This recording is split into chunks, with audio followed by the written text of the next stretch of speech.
جوړ په خیر، سهار مو نیکمرغه، د چای څښلو وخت دی. په ایران کې د افغانستان د سولې او ثبات یا تحولاتو په نوم رابلل شوې غونډه کې د طالبانو نه ګډون ځینو خلکو ته سوالونه ور پیدا کړي دي، د تنقید کولو دروازه یې ور خلاصه کړې ده، او ځینې خلک بیا په دې خوشحاله دي، د هغوی سوالونه حل شوي دي او وایي چې ښه وشو چې طالبانو ګډون ونه کړ. اول به پر دې اړخ باندې راسو هغه خلک چې وایي طالبانو ګډون نه دی کړی، لوی منطقي دلیل یې دا دی چې ګواکې دا تشه باید د سیمې هیوادونو ته نه وای پاته سوې.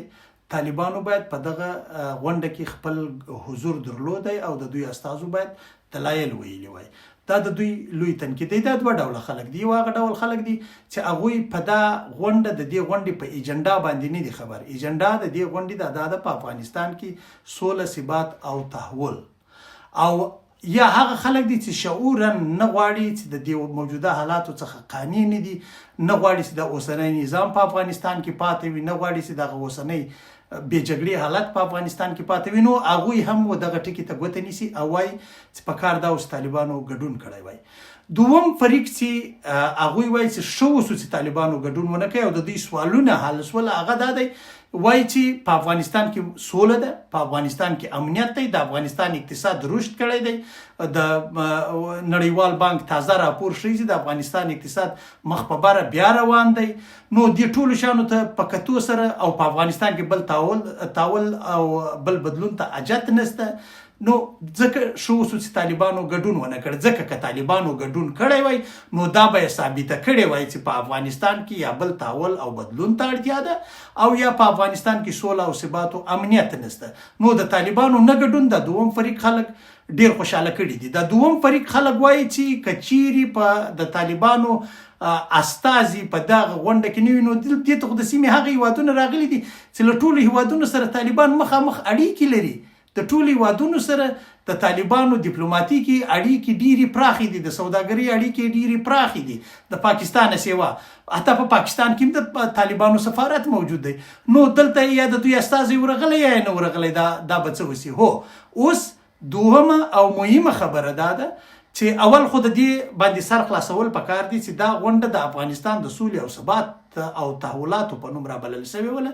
د سیمې هیوادونه ایران ورته رابللي وو چې ایران خپل شرارت پکې کاوه او دا یې ثابتوله چې ګواکې په افغانستان کې سوله، ثبات او امنیت نشته، بل تحول ته اړتیا ده، بل بدلون ته اړتیا ده. ښه وشو چې طالبانو ګډون پکې ونه کوي. اوله خبره خو دا ده. دومه خبره دا ده چې د یوه بله غونډه اوس په ایران کې شونې ده. تر اوسه پورې لا دا خبر نه دی راوتلی و رسنیو ته.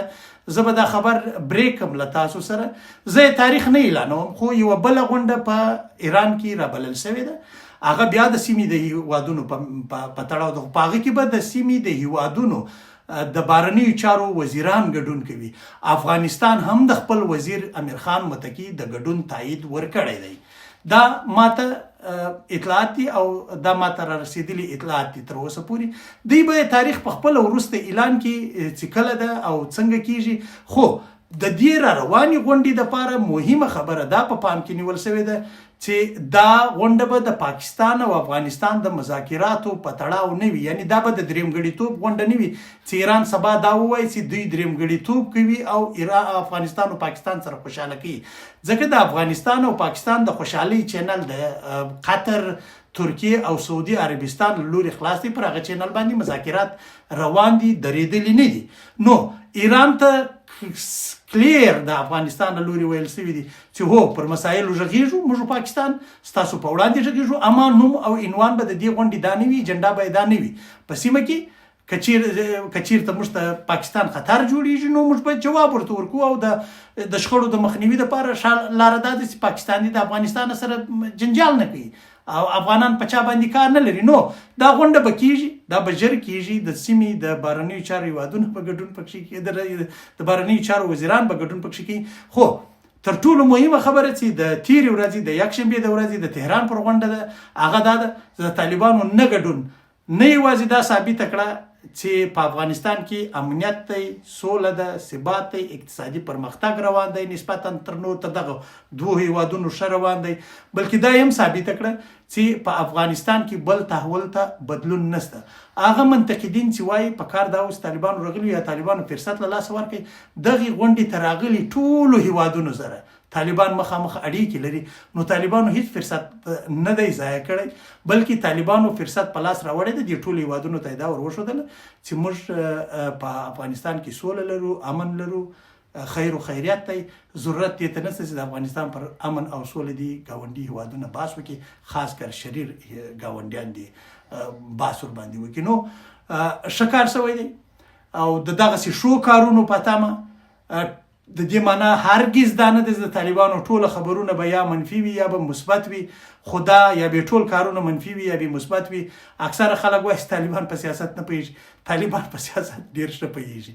طالبان خپلو ژورو کړنو ته متوجه دي او دا یو ښه ژوروالی و چې دوی ثابت کړ. د دې ډول غږ به بیا وروسته واورېدل شي او د ډیرو خلکو خوا یې ورباده کړه چې هغوی ځینې شیانو ته خوشحاله ول، ځینې پروژو ته خوشحاله ول.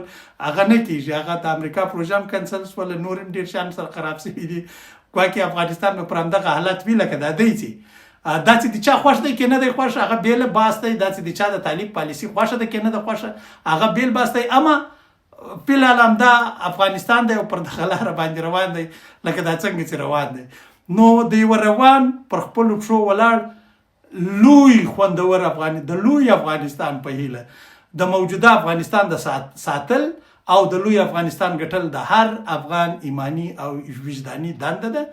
نو هیله ده دا ویډیو در سره شریکه کړئ پر مخ باندې او وبګورو چې نور څه کېږي او په تمه به پاته سو چې د ایران پر روانه غونډه کې چې هغې ته به بیا امیر خان متکي صاحب ورځي د افغانستان څخه چې هلته بیا کمې فیصلې کېږي. ژوند خدای مو شاد آباد او بریالي لره. پر الله مو سپارم. میرویس افغان مو ښې چارې درته وایي. ژوند